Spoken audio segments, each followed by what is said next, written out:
My name is Donna Shear.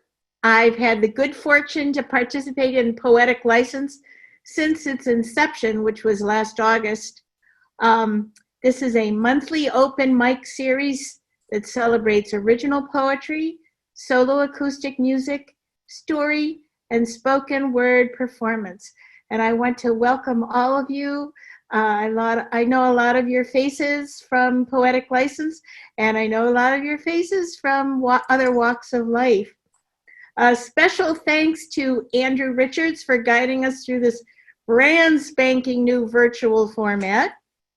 Thank you to FCTV for providing us with timely and accurate information during this tricky time. And they present regular updates from local and state officials about COVID-19, its spread and responses. They also have a lot of wonderful series on FCTV. There's FCTV Cares, which is a weekly unrecorded community conversation with Deborah Rogers. Sharing Our Stories, those are 2-minute videos that you can record and submit to FCTV. And then Troy Clarkson explores with local businesses in something called a business roundtable. All of that information is on fctv.org. So if you want to go look it up, it's all on there to find. Andrew mentioned that usually when we have Poetic License nights in that gorgeous brick and mortar facility that we can't be in right now, people would donate $5 to FCTV financially as people are able. But if you're not a member, please think about becoming a member, because it's like joining a big warm family. Some guidelines. You got your sign-up number. When I read your name, your mic will be unmuted. You then read or perform for 4 minutes. And it's good to remember that we're not only sharing our talents and our words, but we're sharing time in an equitable fashion. Don't worry about making a mistake, because Andrew has the magic eraser to fix it all up before it goes public. When it's your turn to read, could you please say your name? I'll introduce you by name, but you say your name first, and then let us know if this is your first time so we can wildly applaud your courage for stepping up to the mic tonight and being with us. So I'm going to read first, and I will close at the end of the evening. Just a little bit about me. A lot of people know me in town because I'm a singer and a kindergarten teacher, but a lot of people still don't know that I'm a poet. My grandma introduced me to poetry, and the first one I remember was Joyce Kilmer's Trees. She also shared Bible psalms because she thought they sounded like poetry, and hymn lyrics, the old-timey kind. But my favorite one was Little Gertie Murphy, which apparently was from a 1930s song. Little Gertie Murphy, she certainly was a poil. She lived on 32nd Street right next to 44. She read the morning journal. She read the evening World. Little Gertie Murphy, she certainly was a goyle. Now, my grandmother usually spoke with an Ohio accent, so that fascinated me that she can speak like that. Anyway, most of my early poetry was read and written for an audience of one, my grandma. She thought everything I did was the best thing since sliced bread, whether it was a poem or a song or artwork. Are you aware of Maslow's hierarchy of needs? Well, that pyramid of the needs starts from the bottom and goes up. And right in the middle of the pyramid, you'll find belongingness and love. We all need to be seen. We all need to be heard. We all need to be cherished for who we are. We all need to have a grandma like I had. So this is a poem. It's pretty short from what I usually write, but I wrote it with my grandma in mind. It's called Scioto Comforts. Scioto is a tributary off of the Ohio River. She lived in Portsmouth, which is on the banks of the Scioto River. I hold a hankering now and again for grandma's cooking. Wander supermarket aisles to hunt bacon, buttermilk biscuits, curled catfish fillets deep fried in cornmeal, fatty comforts hitched to her apron, tying hand-me-down strings around my waist. I recall spoon-fed warmth, a coddled hug from that snug Ohio shack on the banks of the Scioto River. Thanks, Grandma. All right, let me get my list out here.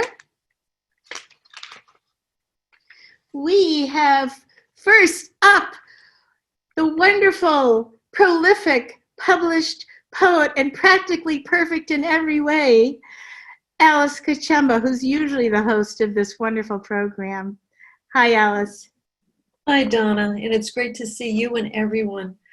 Thanks for hosting, and thanks always to Andrew for doing this. I'm going to read just one poem tonight, and it's a sestina. And a sestina is a formal poem where it's based on a repetition of words at the end of the line. So if you start to hear the same word, it's because of the form. And it's sort of like doing a crossword puzzle. Once you get started with a sestina, you really work on it. So hopefully you won't hear the form, you'll just hear the story. Widow's Walk. In dim light, one cup and spoon, the next hour of lonely. At the kettle's shriek, she moans.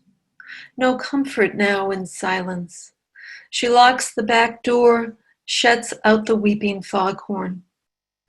Anguish, a velvet corset that tightens as memory pricks. After supper, sitting, sewing, the wind pricks dead leaves, whips them into lonely timpani. He'd have raked the lawn clean, a green velvet. Her weight shifts and the oak rocker moans back and forth and back, like the foghorn, the floors creaking, more sorrowful than silence. There was a time before this silence when his deep sleep breathing pricked their afterglow. That sound a sweeter foghorn.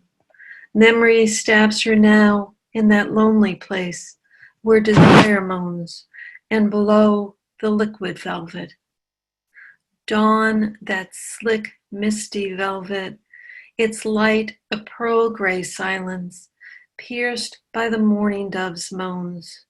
His who pricks this day too with the loneliness, the halyards clinking, the pleading foghorn.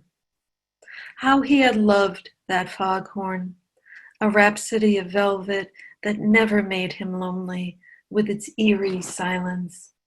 His life a grace note before the final pricking and his last moan. That night the wind had calmed into a moan. Sunrise lifted fog's shroud. Even the foghorn paid its respects with quiet. A distant siren pricked the morning's soft blue velvet. Neighbors gathered, their questions broke the silence. Both sound and the stillness between, lonely. He had slid into leaden velvet. Now her moans prick midnight silence, the foghorn deepening each hour of lonely. Thank you, everyone. Yay. Oh, Alice, such an auditory poem. Oh my gosh. I like crossword puzzles. I'm not so sure about Sestina, but I might give it a try. Thank you so much. Next, we have T. Ray Cutler. Hey, how you doing? Thank you for this wonderful opportunity. I've been here before, but haven't done the virtual part of it, so I wanted to join in this month. I have 3 poems for you guys tonight, 2 of which I've done before, and one is a new one. I actually just wrote it this week. So, my name is Troy, T-Roy for short, also long because the hyphen that's in the name. Here we go.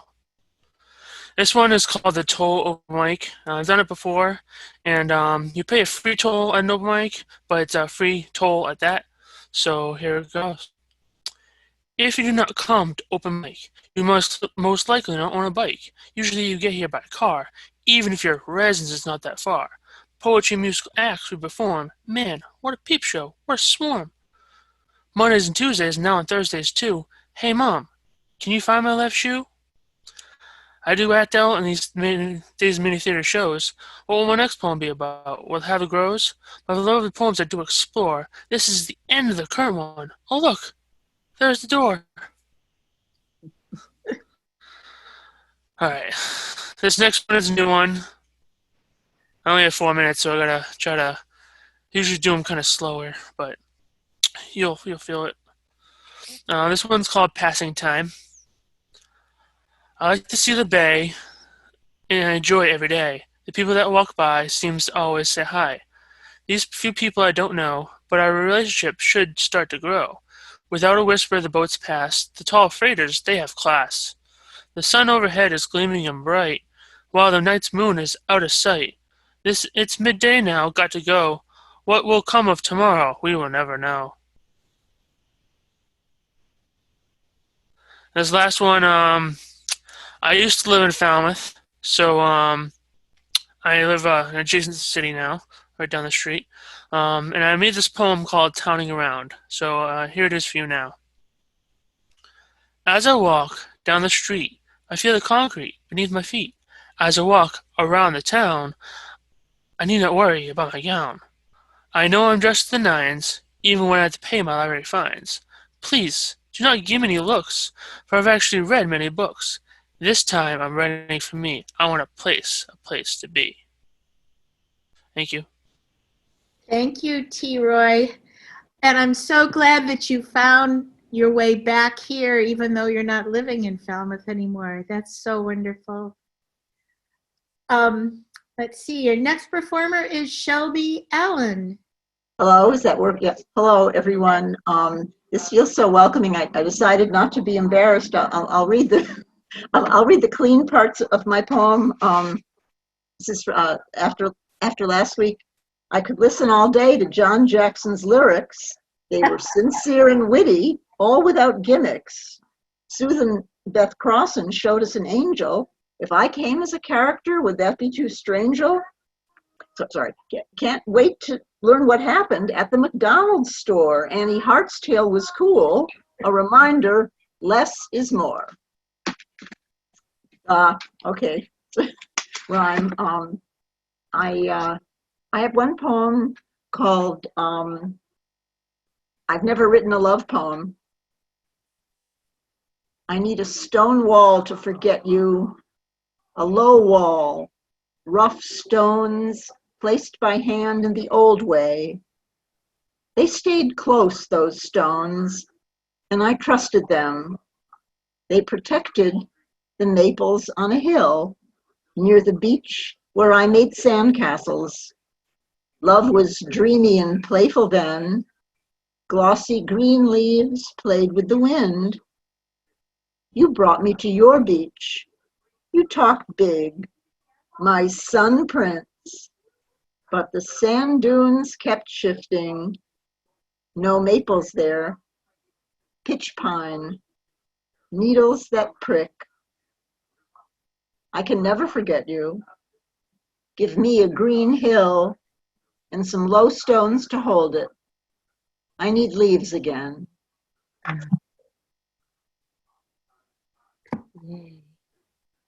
Thank you, Shelby. I love self-referential poems. That first one cracks me up. Thank you so much. Thank Okay, you. Millie White is next. Oh, wow. A nature poet. Hi, everyone. I'm doing a little test here because I'm using an old mobile landline that I brought with me when I moved. I moved from East Falmouth to Pecasset, not too far away. So can someone tell me if this sounds clear, Very the way I'm holding? Sound wonderful, Millie. great. Ah, Yeah. good. Thank you. Hi, everyone. It's Millie White. So good to be here again. This poem I wrote a couple of months ago called A Walk with a Friend. This Sunday, the sky was a deep winter blue with kinds of clouds that moved slowly past the sun on the western horizon. As they floated along, they created myriad shapes and colors of grays and whites, with the sun sending golden streaks through the windows made by their joining as they met, then gently drifting apart. I had to stop at Minnehaha Beach to watch the dramatic changes in the sky, with the bay pushing small waves toward shore. The stones and shells glistened at the water's edge as the sun's rays reflected off their ocean-polished surfaces. Oh, just taking a picture, which I had, was inadequate to supply my soul with what I searched for today. Though it was cold, with the wind chill dropping the temperature even more, I turned away from its sting, pulled up my cozy, fleece-lined hat of the coat Jackie had given me, and headed way down the beach toward the jetty built with great brown boulders. It was a slow, meditative walk with much to think about, as we all do these days. With many decisions to make, I contemplated Nell's sermon today, her describing what I call awakenings. Some are life-altering, some are smaller turns onto a familiar but different pathway. Again, spirit-guided. Be clear to yourself, to others, and wait. The glittering stones and shells interrupted my thoughts and worries as I felt a presence. You know that feeling, that kind where you sense someone watching you?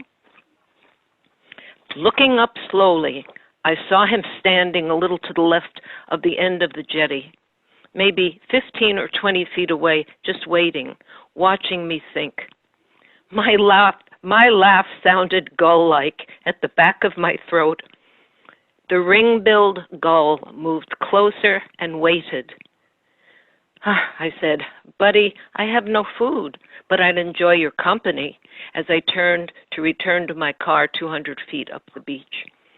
Sometimes pecking at the rock-strewn sand, sometimes staring out to sea, he moved ahead, but always waiting until I caught up to him only 5 or so feet away. As we walked together, he'd glance toward me and wait. I'd talk to him and laugh. Slowly, enjoying each other's company, we made it back to the car in that fashion. "Aha," said I, "would you like to hear the chant before we part? Crows and chickadees and some squirrels have listened." And so it came to pass that I sang the mystic Buddhist chant, my gratefulness to spirit, as Gull watched and listened. And I laughed again with great happiness. With a nod my way, Gull flew off toward the setting sun and the rest of his family. Joyfully, I waved goodbye and was filled with peace. Thank you. Yay, Millie. When this is all over, I want to take a walk with you, darling. You bet. I found a new place here in Pecasset. It's just a wonderful forest with ponds and swans and all kinds of wildlife. Awesome. It'll be a date. Good. Thank you. Thank Next, you. we have Patricia Austin. Am I muted still? You know, I can hear you. Yay. All right. Millie, that was wonderful. Thank you very, very much. It was wonderful. Well, it's a whimsical kind of night, so I'm just going to do one poem, and it's called It's Not About What It Seems Like It's About when you hear the title, but maybe you can guess what it is about by the end. Anyway, it's called The Search for Fairies. Are there fairies? I don't know. What is a fairy? According to my favorite book, the dictionary, a fairy is imaginary, a miniature humanoid with magical powers emerging from the folklore of the mind of man. Emerging from the mind of man. But doesn't everything emerge from the mind of man? According to my go-to guy, Plato, before there is the cup, there is the idea of the cup. The idea of the cup emerging from the mind of man. And now we have millions of cups. We have coffee cups and teacups, measuring cups and cups of sugar, cups filled with cider and hot chocolate, and metaphors from the mind of man. A cup of happiness, a cup of bitter tears, a cup of sorrow, a cup of poison. But getting back to fairies, a miniature humanoid with magical powers and wings. I have never seen a picture of a fairy, albeit imaginary, without wings. Wings to rise and ride the wind. Wings to soar with the angels and the eagles. Wings to hide in the treetops and snuggle with the squirrels and commune with all the other little winged flying creatures in nature, with the birds and the bats and the bees and the ladybugs and the dragonflies and the just plain flies. What a perspective on the land of man and the behavior emerging from the mind of man. We shoot the birds, stomp on the bugs, swat the flies, exterminate the inconvenient and uncomfortable. If I were a fairy with wings to fly, I would try and try, really try to stay away from the human eye, which may be why we rarely, if ever, some say never, see them.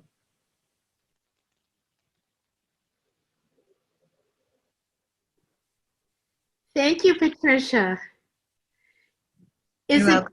Is the dictionary really your favorite book? I have to tell you, the truth is, it is.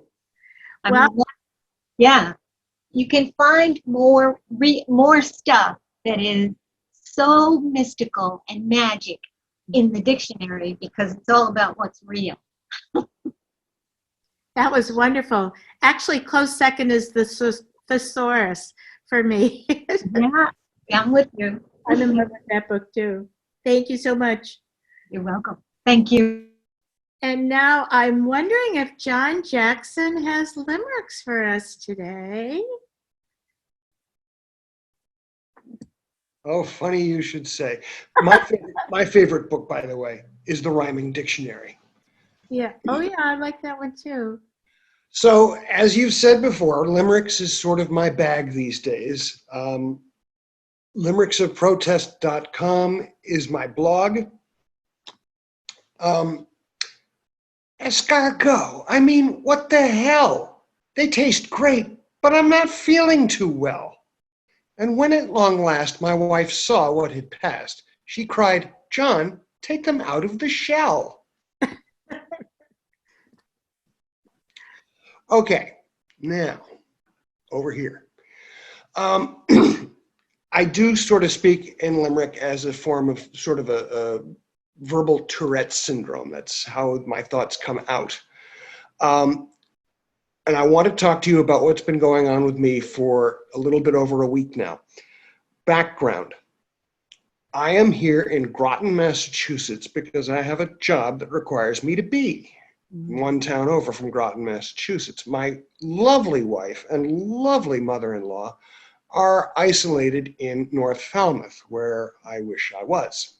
But I'm not because I'm out amongst the people, and the people right now are plague vectors. On Wednesday a week ago, I found myself sort of running out of mental gasoline at work. I have a job inspecting parts of medical devices. And so I fell back to a job that I knew needed to be done, but nothing more important of me needed to be there except change the parts around when the machine stops. Double-ended caps. Think a cup top to a Coke bottle, two of them glued together. The only difference between one and the other is one has a swab that points up or points down. So I spent the entire afternoon going swab up, swab down, swab up, swab down. That afternoon after work, I went to the grocery store. I came back. I said, I'm curious. I'd better check. 32 Fahrenheit water will freeze. 212 water boils, if you please. I'd prefer a micrometer, but this cheap thermometer, 99.2, a matter of degrees. Uh-oh. Next day, to the cinema parking I goes. They have tents, cones, and cars lined in rows. At work, I have jobs that consider the swabs. Now I'm getting a swab up my nose. That was written in the parking lot on Thursday last. I got the results. That was a quick test, no COVID. So says the test. So, the next day, Friday, a forced day from work must be taken. Look, that lawn could use mowing and raking. I don't feel much lower. I could use the lawnmower. In retrospect, I was mistaken. Not a good idea. Somehow I didn't write anything about Saturday. That's because I don't remember Saturday. I spent Sunday morning on Zoom and the rest of the day in my room. It even hurts reading. My head thinks it is needing some time crawling back to the womb. 101.2 degrees. Monday morning. Another day, another swab up the nose. The only reason that I put on clothes. And more isolation, it's like a vacation, but not the one I would have chose. Monday afternoon.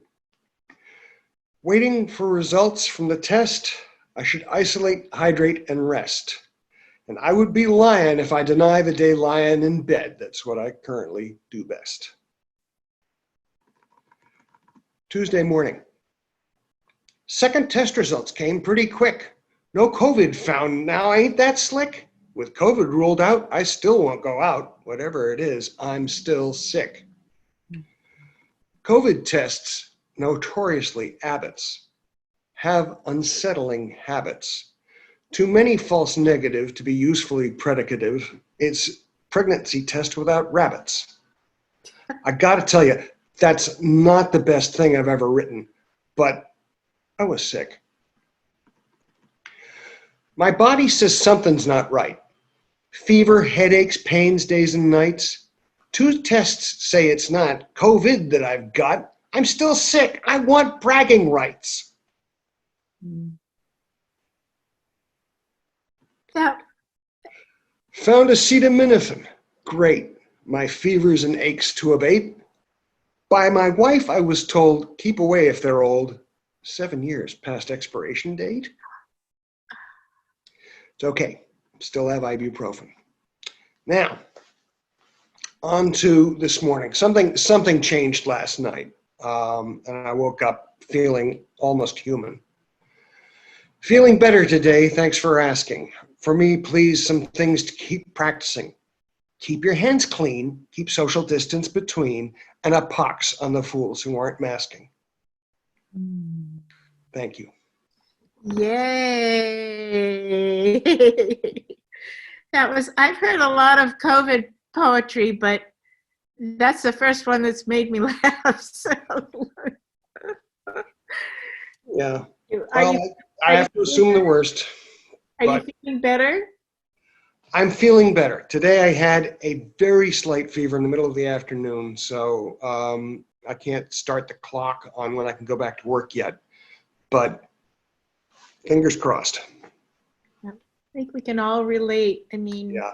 a lot of times people assume that they've got it and it's something else. And who thought we'd come to the day when we were happy to be sick? When I was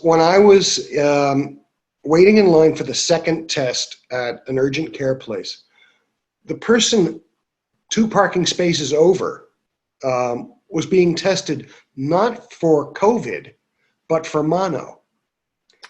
So when I talked to my doctor the next day, I said, so mono's a really ugly thought around here. If you can get mono twice, why don't they call it duo? Oh, thank you, John. Thank you. You're welcome. Next up, we have Susan Carlson. There we go. You're on. All righty.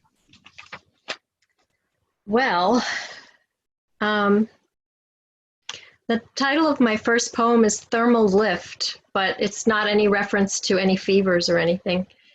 Most of these poems, actually all these poems, are about centering amidst change. Emily, you were so right. Though we kick and scream with all our might when hardship comes and overwhelms, until we realize we've the helm. And whether storm is raging now or hidden by the risen sun, we feel the depth of warmth it brings, and in its light embrace begun. Our hearts now sing as not before the winds of change came to our door. Those winds encircle, never die, and changes bring what truth belies. Once unaware, forgotten plight that burned with rage and constant fright awakes the morning to its knees and looks above among the trees. Finger branches sifting sunlight in the heavens all the while shall fly on beams of thermal's heights and then send forth their radiant smile. Ah, a life forgotten, vibrant, sun forest green, a jungled northern village that nature's always seen. Birds in sun-drenched song draw us into dancing trees, serenely in their world, absorbing all the melodies. One strand of spider's web contains a rainbow in the breeze, and surely sweet nirvana dwells in troubles with such ease. This next one is called Leaves. We are leaves. Some of us leave by drifting in the wind or falling passively away. Here on Cape Cod, red, orange, and brown ones hang on to maples and oaks even till the next spring. Do they have greater strength, courage, or loyalty? Or is it tenacity and fear that causes them to hold on long after the season fades? Does it even matter? Take leave of your senses. I believe nature designs each leaf to show its colors and to let go in its own time. This is Inside Borders. We live on the border of understanding and misunderstanding, standing for something and being buried under it, of have and have not, of existing and living, of life and spirit, of judgment and discernment, of anger and passion, self-care and compassion. It is not a well-defined border. It is fluid, open, and dynamic. That is where we live. It would seem not to be solid ground upon which to build a stable and lasting home for our hearts. Yet it is infinite in its potential for growth, power, and love, humility, and responsibility to live here too and flourish.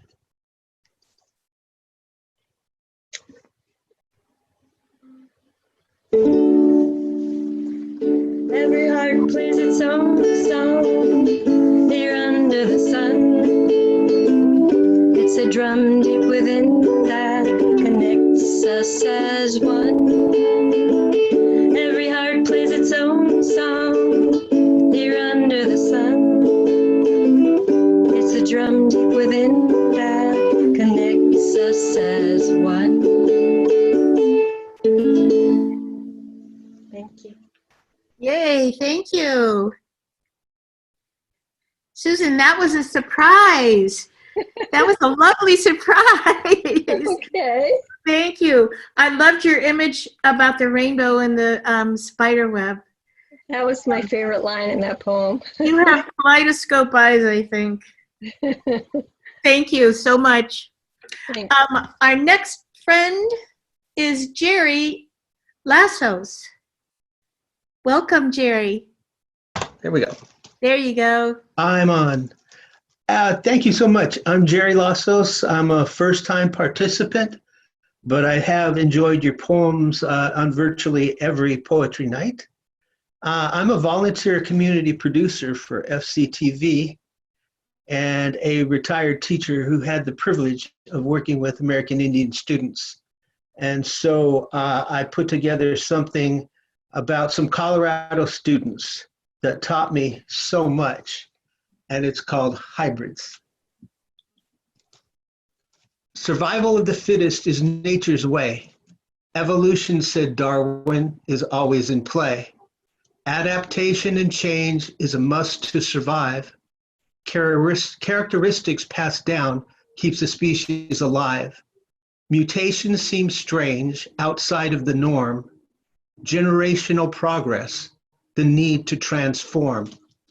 We see it all around us, but we too must adapt as we face the future, uncharted, unmapped.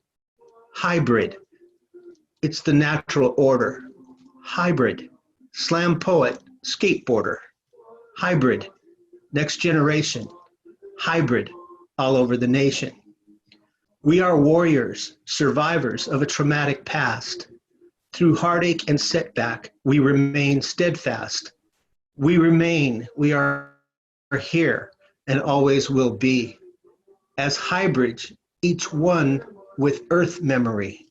In our blood, in our spirits, indigenous truth. On reservations and in cities, the path of our youth. Intersects between worldviews often at odds. Has them challenged as if trying to serve two different gods. The modern world beckons with its technology and pace, while their culture calls for dignity and grace. Hybrid, your time will come. Hybrid, millennial, keep beating the drum. Hybrid, find yourselves, find your way. Hybrid, it's a brand new day. Unsure of identity, feeling isolated, alone, as they walk cautiously along their path unknown. They deserve opportunity to blossom and grow, and to show they can apply all that they know. If we nurture their strengths and view them as scholars, they can rise above poverty, filth, and squalor, or any circumstance they happen to be in. Through lessons of resilience, they can overcome and win. Hybrid, labels adhere. Hybrid, reject old ones, they interfere. Hybrid, help them see themselves persevere. Hybrid, future scientist, engineer. They can fill the positions our country desperately needs. They are an untapped resource, ready to lead. If they can survive institutions that don't understand, that provides them with labels and stereotypical brands, that limits their options and treats them with pity, as in reservation schools, it's true in the city. They're not dropouts and failures like the systems say. Systems fail them, so they walk away. Hybrid, the natural order of things. Hybrid, hear the ancestors sing. Hybrid, find your voice, find your wings. Wow. Were those photographs of your students? Yes, yes, and I miss them dearly, I'll tell you. Well, all I can say is they were very, very lucky to have you as a teacher. Well, thank you, I appreciate it, and thank all of you. Fabulous understanding. Thank you so much for your poem. Jerry, thank you. We hope to see you again. Next up, we have Joanne Nato. Hi, everyone. My name is Joanne Nato, and I actually live in Mashpee. I've been to the real poetic license, and this is my first time on the virtual, so I'm so happy to be here. I have a poem and an essay that I'd like to read, and they are both dedicated to my mom. The month of May is a perfect time to read them. So I'm going to start with the poem, which is called A Mother's Prayer. My prayer beads move through my fingers, round and smooth to the touch. Time to be still, time to pray, to pause, to pray.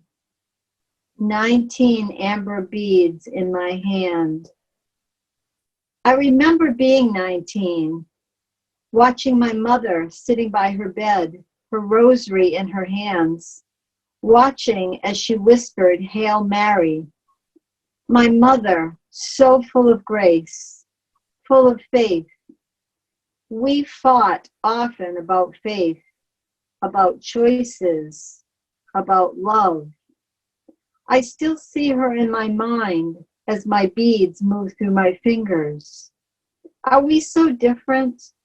My words of faith echo her own. Different words, same plea, a mother's plea. Guide and protect them. Keep them safe from harm. Mothers everywhere praying for their children with words and ways different but the same. My hands are still. I pause and send a silent thanks to my mom, so full of grace. And this I just wrote about our last year's, of the last year of her life, an incident when I went to visit her. Today, as I stood at the kitchen sink, I thought of the last time I held my mother's hand. She was in the nursing home, and I had traveled to see her after hearing she had pneumonia. Mom was sleeping when I arrived. I held her hand, soft and translucent. My eyes followed the light blue lines traveling from her fingers to her wrist. Her nails were a perfect almond shape.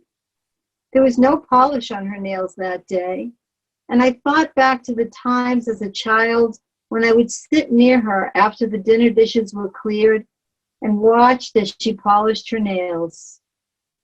She would line up everything on the kitchen table beside her.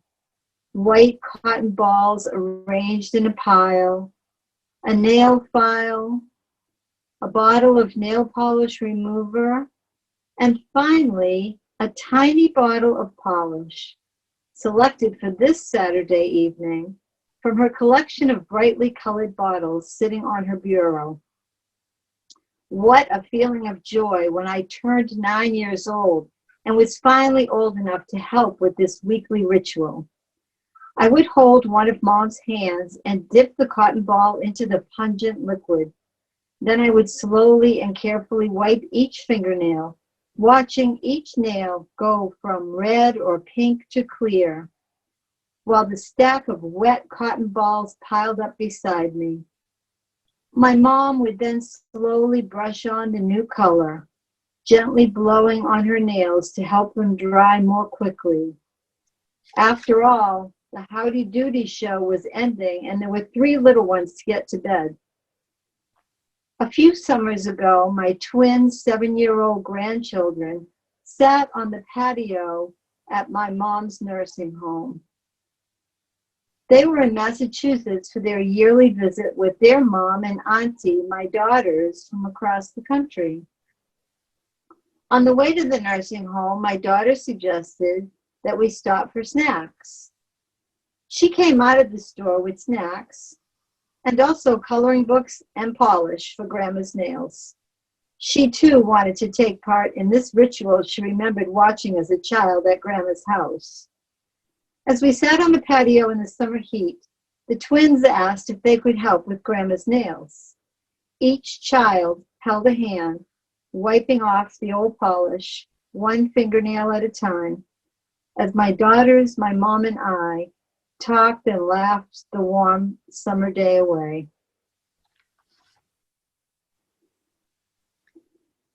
Yay.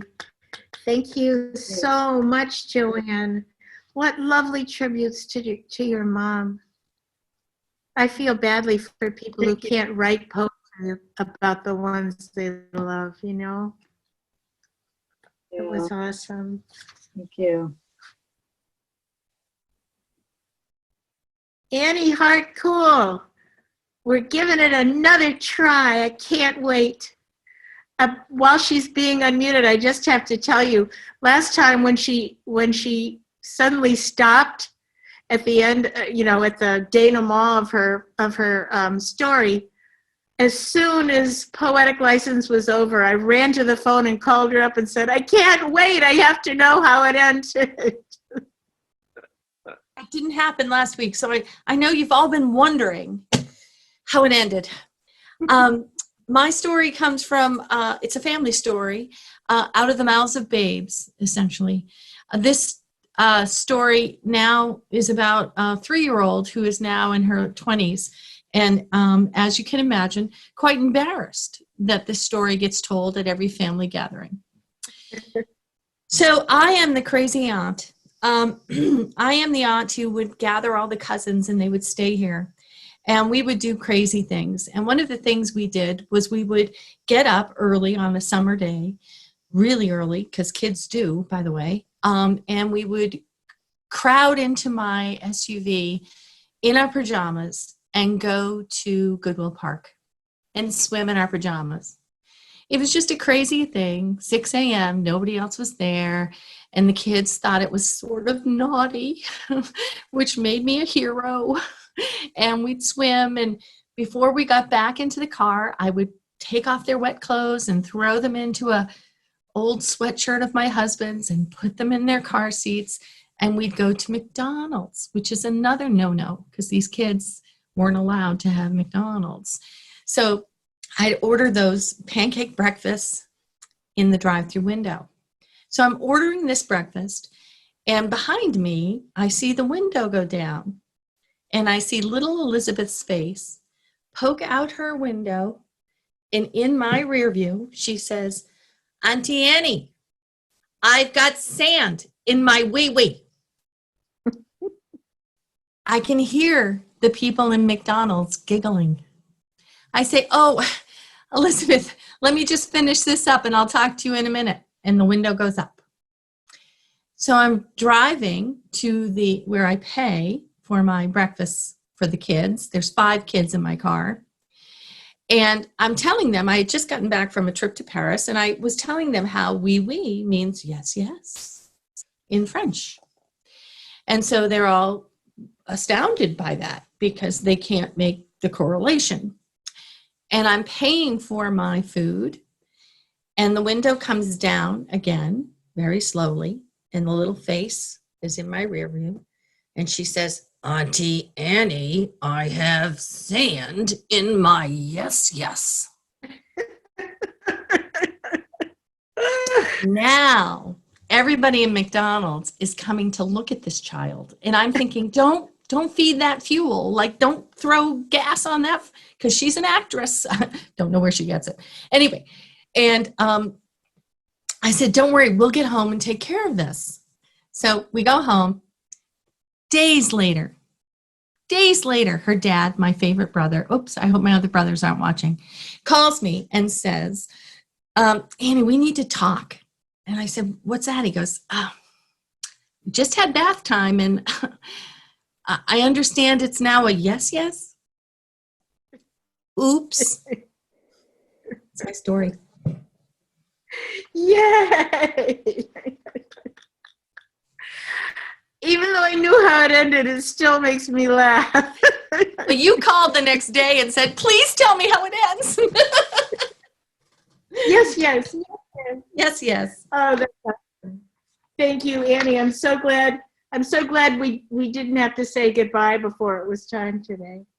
Thank you. Let's see. Adrian Bauman. Here she is. We're waiting for... There we are. Hello. I'm Adrian, and this is my first time at all doing this. So yay, I'm glad it finally worked out. For John the Limerick Man, I love the limericks. So you triggered one that I wrote in college, which is going to date me a little bit, but we had to write a clean limerick. So I came up with one that was topical at the time. So there once was a man named Hussein who invaded Kuwait in vain. To Iraqi chagrin, the coalition stepped in and bombed his desert terrain. So that's my limerick. So I had a poem that I wanted to read, and then I couldn't find it. So I'm kind of sad for that, because I was really excited to kind of polish it up and bring it out. But with all this time being at home and all the organizing and reorganizing of things, I cannot find a thing. So what I found was one that I wrote for my godson, Kieran, who lives in Jacksonville, Florida, on the St. Johns River. So I wrote this when he was about 3 years old, and it's called Kierans Doc. Come with me to the end of the dock to see my friend Maggie, the manatee. Maggie swims by every morning and night, just before dark and just after first light. She tells me about the river and who's in it. A porpoise named Patty is the fastest to swim it. Patty can swim from the river out to sea, then back before lunch. That's how fast she can be. The porpoise tells stories in a squeaky high pitch about enormous blue marlin and huge schools of fish. Patty talks just as fast as she swims, so fast that she sometimes spits right on our chins. She doesn't mean to be rude or to do it on purpose, but it'd be nice to hear, "Excuse me," just once from that porpoise. She loves to be the center of attention. She doesn't take time to let anyone else mention one single thing, not a thought or idea. She just says what she says, then chirps, "Well, I'll see ya." But Maggie's big heart is full of love and forgiveness, and she says, "Patty is Patty, that's just the way she is." An egret landed near us, all elegant and white. She looks as beautiful waiting as she does in flight. "Hello, Lily," said Maggie. "You look so lovely today." "Yes, I know I do, Maggie. I'm perfect in every way. I love your white feathers, bright eyes, and your grace, and the splendid long bill on the end of your face. Don't forget my long legs and my tall, thin frame. You're lumpy and round and can't say the same." "That's okay, Lily," says Maggie. "I like being me. I can't swim out to sea or fly in the air, but I'm happy." Lily took off with a loud honking squawk as she flew. Her singing is terrible, but she's beautiful, it's true. "But Maggie," I said, "she never says thank you for praise. Wouldn't you like to hear her utter that phrase?" But Maggie's big heart is full of love and forgiveness, and she says, "Lily is Lily. That's just how she is." I'm not the fastest, and I'm not a beauty. What makes them, them, does not make me, me. I love being lumpy and slow because that's what manatees do. And my big heart fills with love for you to be you. There you go. Hey, That was for Kieran. that's so cute. Thank I you. hope he treasures it. Yes, I hope so. I hope And it's so. all true. True stories. Thank you so much, Adrian. I hope you'll be back. Me too. Thank you. Thank you. Donna Hammers. Hello, my dear. Hi. Hello. Hi, everyone. Can you hear me? Yep, my Can you dear, hear- we can. You can hear me? Okay, Yes, we great. can. It's so good to be with you all, and I'm so inspired by your heartfelt creativity. So thank you so much. I'm going to do a song for you that I wrote when I was living up in Vermont. I lived up there for about 15 years, and I was really missing Cape Cod and missing my family and those who were living and those who had already passed. So I wrote this song. It just kind of came right out. It's called "I Love You with All My Heart." And I have sung it at the nursing homes that I've performed in. That's one of the things that I do, which of course I can't do now. And the elders loved it. They just really loved it. So I hope that maybe somehow through FCTV we can get this song to them again. So thank you, FCTV. Here we go. I hope you can hear me okay. My piano's a little out of tune, but.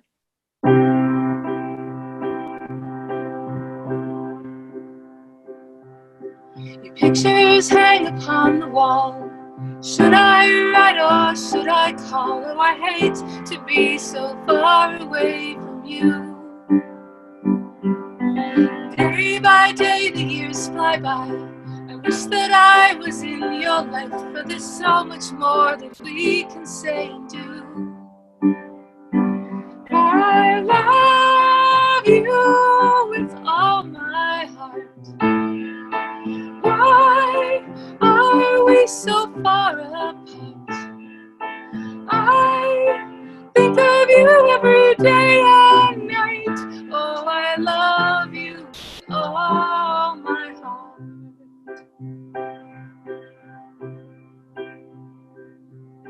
And other family and friends who I have loved have reached the end, but I feel that they are watching over me. I pray to them most every day. I hope that they are all okay and that we will be together again. For I love them with all my heart. Why does this life have to be so hard? This love we share is a precious gift. Oh, I love them with all my heart. Miles between us can't break our love. I'm sending this message on wings of a dove. Our love can travel through time and space. Always remember your beautiful, beautiful face.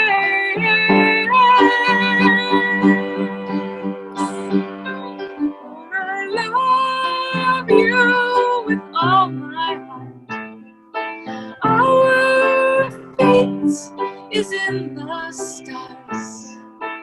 It's still alive deep inside. Oh, I love you with all my heart. Yes, I love you with all my heart. Oh, I love you with all my heart.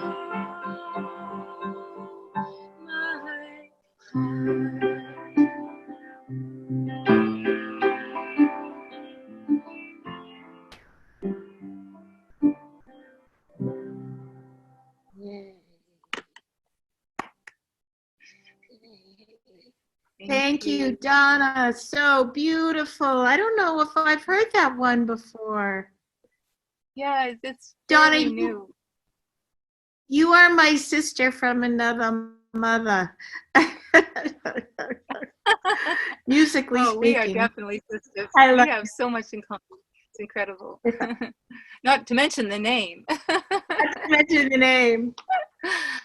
Oh, Well, thank you. Thank you for we don't have anybody else. We've come to the end of the list. I'm going to close with one more poem and goodbyes. Is anybody familiar with the Spore Garden here in Falmouth? Oh, okay, a couple people. It's this wonderful secret place. It's not really secret. It used to be family owned, and then when it went out of the family, there was a trust set up to keep it going. It's just wonderful. And this poem is about Spore Garden. It's called Daffodils Redux. Once again, winter's death grip releases tender green fingers. Fistfuls sprout, reach through the loam, grab my attention. Once again, golden bugles burst and blat, finally spring. The legacy? A dazzle of butter dancing on the hills. Swans and ducks fairy sunshine where once again spring licks the salty shores. The grave child sheds her shadows, praises this secret place. And once again she breathes in glitter gleam and green.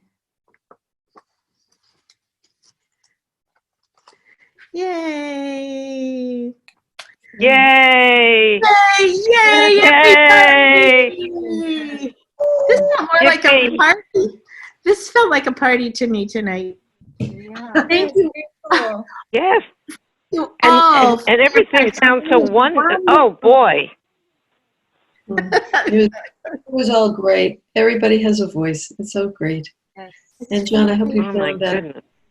Hybrid, I love Feel better. Story Day. And Yes. Joanne, you made me cry with your mom's fingernails. That was Oh so my sweet. God. Suzanne, Zoom has done something with the background that made your guitar neck look like it was sunset. Or, Wow. Wow. or sparkling. That was like, it was like the spider's web. Oh, are you talking to me? This is a ukulele. Yes, I'm sorry. But when you were holding it, I was getting something in beat Zoom down. said, maybe it's part of the background, maybe it's not. Oh, yeah. Sparkling It's just- like sunset on the water. Cool. Wow. I like that. Well, I'm actually swimming in the water right now, so. Looks like that. Are you a mermaid? I am, among other things. You are. yes. I thought she is. So I just Wow. have a couple of closing remarks. If we would love your feedback. FCTV is always wanting to listen to what the people have to say. So you can email Andrew at fctv.org. We want to know about what you think, what you suggest, if there's any ideas you have or changes that you'd like to see made. The next Poetic license will be on June 26th, which is also a Thursday night. We thank you again, Andrew. We thank you. We thank you. Thank all the performers. We saw you, we heard you, and we are ever so grateful that you joined us. Be Yes. well, dear friends. Be well.